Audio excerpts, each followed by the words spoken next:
Sophie Scott used to be a pro ski champion until she became blind. She listens to a championship match for skiing, but she's visibly upset since she can no longer ski herself. She slowly and quietly packs a suitcase to leave her house, hoping to not make a sound. Her mom is downstairs listening to the same ski match. As Sophie is about to leave the house, her mom stops her. She wonders where she's going and Sophie says she's just going to house sit.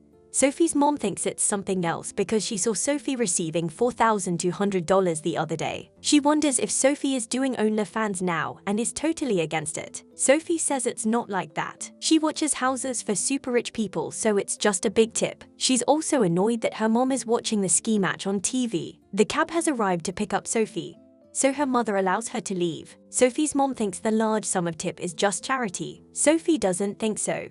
They even pay for her taxi trip.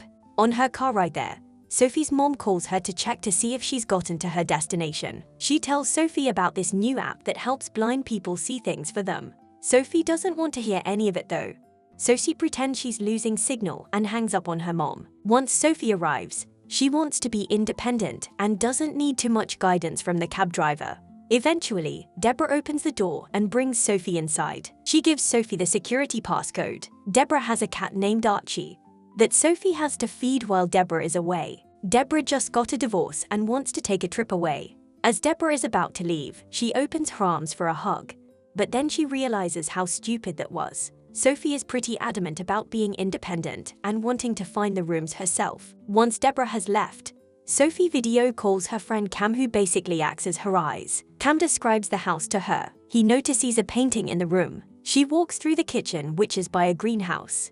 When she's downstairs, she loses connection but quickly gets it back. Cam and her finally find the wine cellar. She locates a really expensive wine.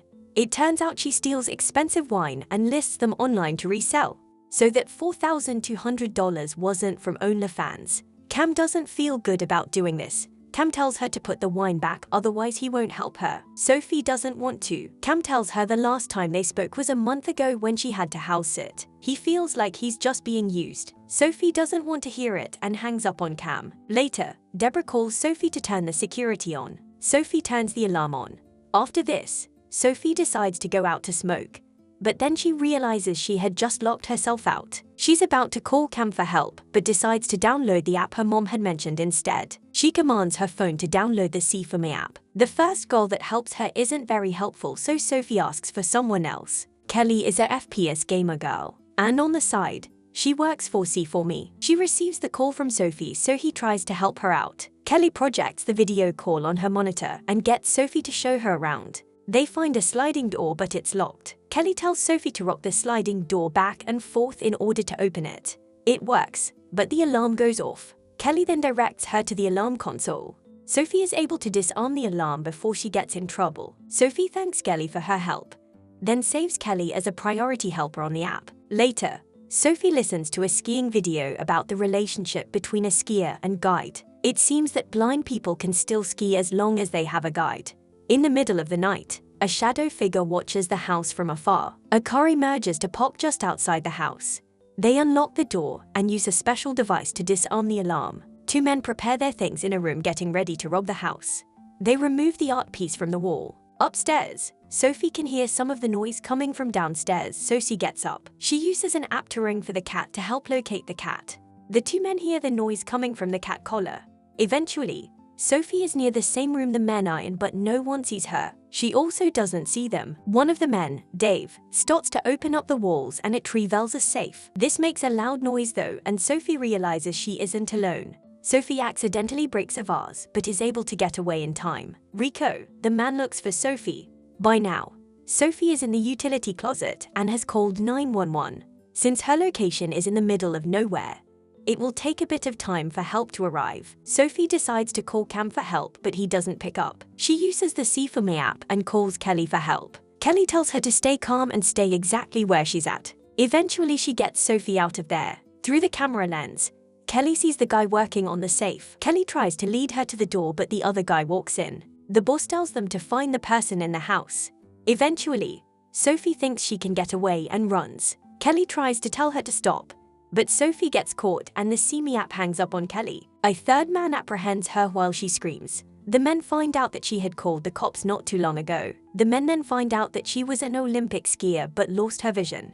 The boss says Sophie isn't a threat to them since she can't see. She hasn't seen any of their faces.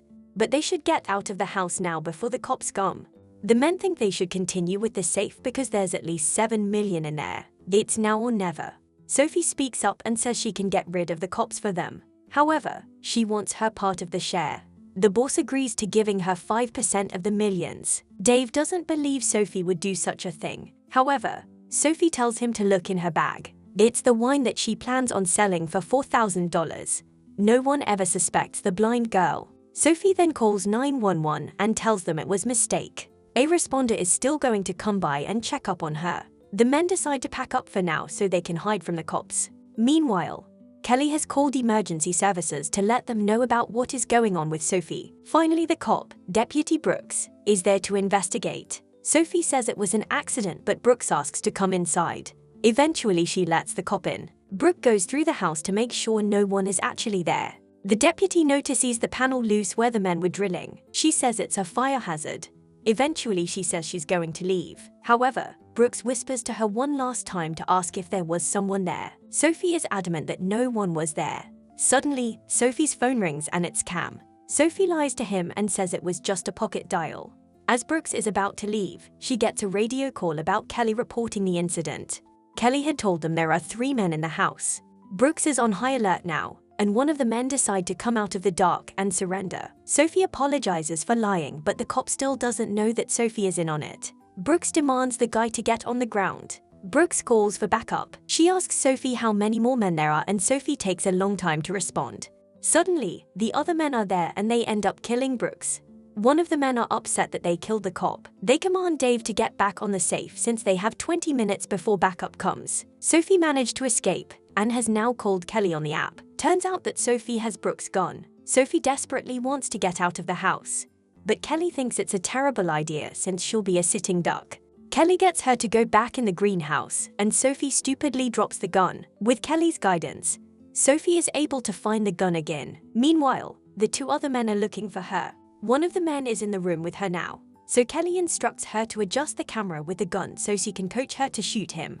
Kelly also makes sure that the safety is off. Once the man is close enough, Kelly tells her to fire, but Sophie doesn't. It isn't until he's super close that she ends up laying 2 bullets into him thanks to Kelly's FPS and real-life experience.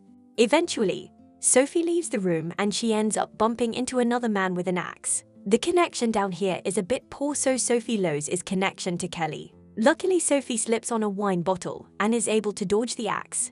Once she's reconnected to the app, Kelly instructs her to shoot the gun. The man dies. Sophie's battery has about 10% left, but Kelly instructs her that all she needs to do is point the gun at the door since there's only one way in. Kelly opens up and says she used to be out in the field in the army, but is now stuck behind a desk doing admin work. Then Sophie stupidly admits that she was working with the men and got the cop killed. Kelly is shocked by this. Meanwhile, Dave is almost able to unlock the safe. Suddenly, Sophie is behind him with the gun pointed at him. Kelly tells her to adjust the gun correctly to shoot at Dave. Sophie misses. Then Dave begs for his life. Kelly begs Sophie to shoot him, but she doesn't. Sophie's battery eventually dies. Dave realizes the safe is now open and wants to take his share and leave. He asks Sophie to not shoot and she can take her share too. As Dave is about to walk away with his share, Sophie is still adamant about him not leaving while she points the gun at him. Dave goes on the ground to sneakily grab his gun in his bag. As he's about to shoot, Sophie ends up killing him. She grabs Dave's phone and tells the boss that the job is done. Eventually, the boss has arrived to get the money. He asks for Sophie to come out so that she can get her share too. He ends up calling the cops and pretends that they're men trying to hurt him in his house. It turns out Rico was married to Deborah, and in the divorce, Deborah had hidden all the money in the safe so that Rico couldn't get any of it during their separation. He asks Sophie once again to come out, but then she turns off all the lights in the utility room, so Rico can know how it feels to be blind. Rico has a flashlight and looks around for Sophie. Rico ends up finding her, but luckily Sophie is able to hide again. She uses Dave's phone to call Rico's phone. Once his phone starts to ring, Sophie is able to locate him from the sound. She shoots him a couple of times. However, he is still alive, so he starts to choke her. Sophie is able to get the upper hand and manages to kill Rico once and for all. but hits him more than enough. Later, Sophie ends up in a wheelchair to recover. It turns out Sophie was able to get away with some of the cash while she holds on it tightly in her backpack. Weeks later, she ends up being able to ski again with the help of Cam. Subscribe for more videos like this. Turn on notifications and leave a like. It really helps the channel.